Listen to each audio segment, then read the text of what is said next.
Good morning, everyone. Welcome to today's video. So my video recently went up from my room tour at the Doubletree Wichita Airport when I stayed the night before I went to Universal.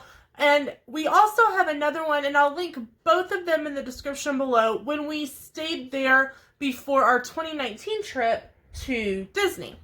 But this one, right before that just went up, seems to have a lot of comments about it, and let me share a few with you. One comment says, I've always wanted to stay in an airport hotel, seems super convenient. Another one says, how convenient. Convenient. Someone actually says, honestly, I have never heard of an airport hotel until last year. It's so smart, but no one ever talks about it. Great walkthrough. And that comment right there really kind of spurred this video, and we thought we would talk about the pros and cons of staying at an airport hotel, right? Yeah. All right, so let's get started, and we'll share some pros and cons.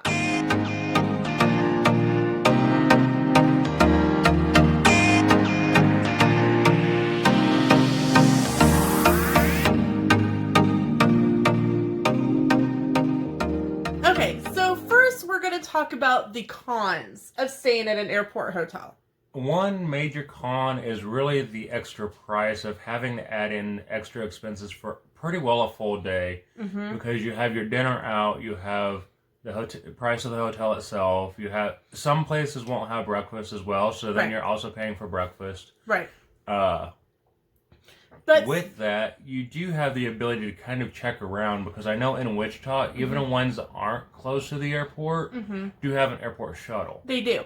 And on the breakfast side, you kind of have to weigh the pro and con of that, simply because if you're getting up early to go to the airport, you may be eating breakfast at the airport anyway. So that one may be a wash for you, or it may be something that you may eat at home, or you may take something on the road with you. It just depends. So for the pros come down to, for us at least, we get ultimate convenience, simply because we're over an hour, or roughly an hour, over an hour if your dad's driving.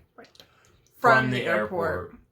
My dad's in his 80s, and it makes us really uncomfortable for him to be driving that early on the roads. And since we typically do go in December, we don't know what the weather will be. Right. And so we don't want some weather to, it's Kansas. We get all 4 seasons in one day. It could be fine on the drive down there, but on the way back, it could start up to be bad weather. It could be whiteout conditions. Right. We've had that happen before when we were on our way back from my parents rescuing us out of Texas. That was before we were vlogging. So that is a big pro, is that we don't have someone that's on the road who has driven us to the airport. And then another pro on our end is that we get the feel of, we get to kind of go... Starting vacation. That deep breath that you get when you know that you're officially on vacation. For Sam, who normally works a 50 to 60 hour week, it's kind of you're able to just be... One of the other pros for us is that we each have our own bed. We always get it's 2 fulls or 2 queens, I think. Whatever it is. Whatever it is. Free, and then same way once we're actually at Disney or wherever we're going is. Right. Because the night before we leave, I am really up and down and up and down and up and down. And I tend to wake up really early. And by having separate beds that we can sleep in on that night before, and sometimes even on the trip, depending on how up and down I've been, I don't wake him up. I make sure that if I need to go into the bathroom and I'm starting to get dressed, the door's closed, it's completely dark in the room. And at home, we can't do that. We have what's called a Jack and Jill bedroom. And so it's a small bedroom connected to the bathroom, connected to another bedroom. And the doors don't really close well, just because of the age of the house and how it's shifted. And so getting up to get up and around and dressed, even in the mornings for work that maybe you don't have work. Yeah, that's funny. Right? And that's more before you went to these crazy hours. But it just wakes you up anyway. So that's a big pro for us, is that we get started on our trip, and we get kind of a day to kind of ease into vacation instead of feeling like we're being thrown into vacation. And I don't know if you guys understand what I'm meaning by that, but so another con that I have is that if you are staying in an airport hotel, you do have to figure in parking if you are driving yourself and leaving your vehicle. Some hotels offer a park and fly though. Right. Some hotels offer a park and fly as long as you are staying at least one night. You can stay for X amount of nights. You can leave your car parked there for X amount of nights. Whether it's free for that, whether it's $5 a night, as opposed to airport parking it can airport get high. Right. I know that because I follow our airport on Facebook. They were offering a deal up to 14 nights, a deal that was $12 a night for airport parking. But that was in the big garage area that's like connected to the airport. Also constantly. There's also security constantly going through there. So the general lots they have security that'll drive through them, but not as consistently as the big parking tower that's right next to the airport. I don't know if they did a deal on the general parking. That was just the one, and I remembered it for this. But so I mean, there are pros and cons to both sides. The convenience is amazing. We get up. Normally, we take the earliest flight out of Wichita, and that's anywhere from 5:30 to 6 a.m. Well, from 5:30 to 2 p.m. Yeah, if you have been with us since the beginning of the vlog, you will know that we had a very interesting day one and travel day going in 2019, and I'll go ahead and link that video in the description if you haven't seen that one yet. But we get up, I can't talk today. Airport security does not open until 5 a.m. at ICT in Wichita. And so typically the hotel... Part of that's just because we're a small regional airport. Right. Even though we're an international airport, we're a regional airport. Are we a regional airport now? Oh, we've been downgraded. How sad.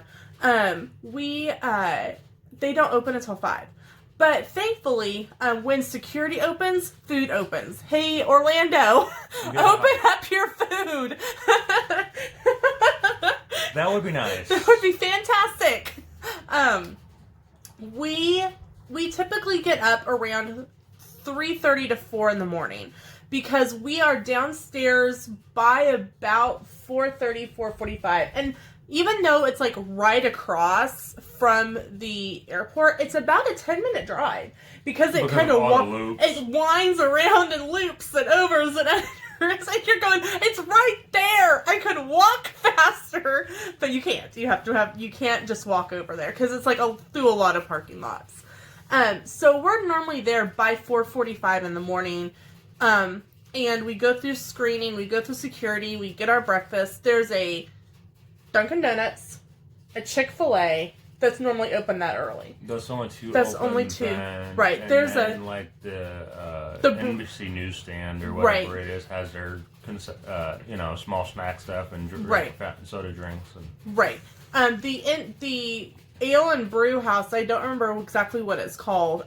Typically doesn't open until around 10. Yeah. But we typically get. I don't think I've seen it open.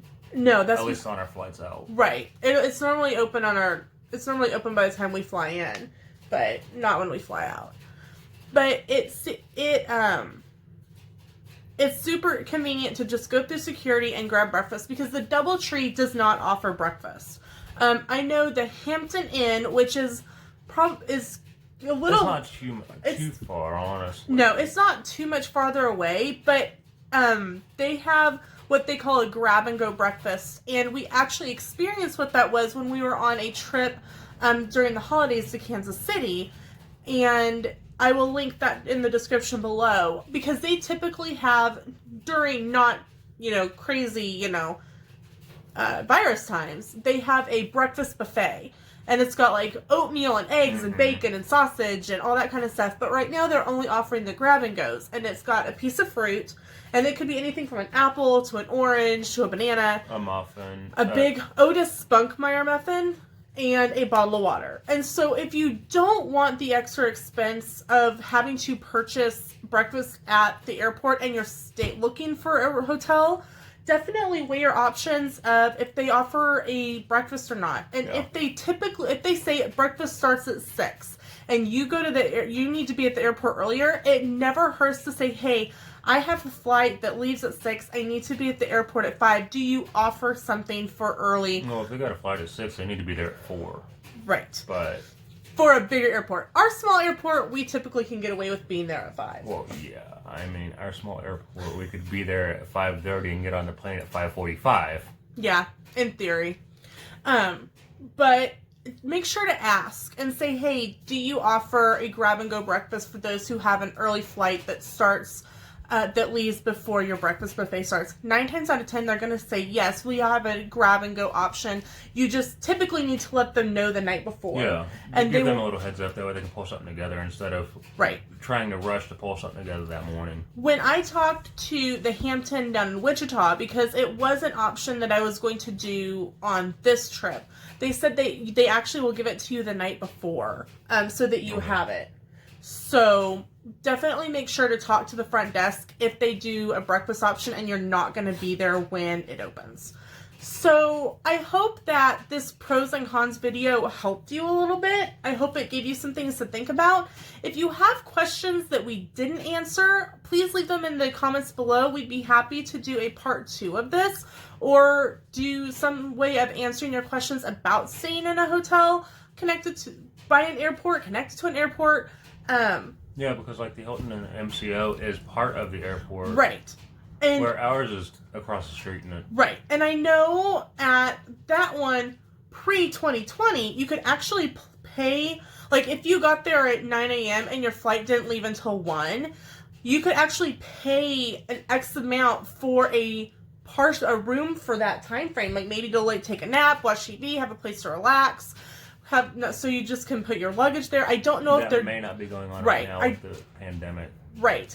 I don't know if that's going on right now, but it is something that they did pre-2020. And a lot of the other comments were that the hotel looked really clean. It was amazingly clean. The DoubleTree is always nice. It is. The Hiltons are always really nice, really clean. They have that stay clean tag that's on the door. You popped in for just a few minutes to help me get my luggage in. Bringing your luggage, and that was it. And a lot of people actually messaged me and asked why.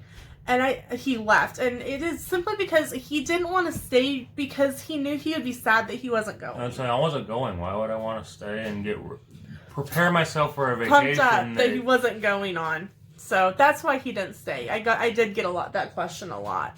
So we hope this helped you. Like I said, if you have any other questions, we'd be happy to answer them. Just pop them in the comments below and we will take care of them. Guys, thank you so much for watching and we will see you in the next video. Bye. Bye.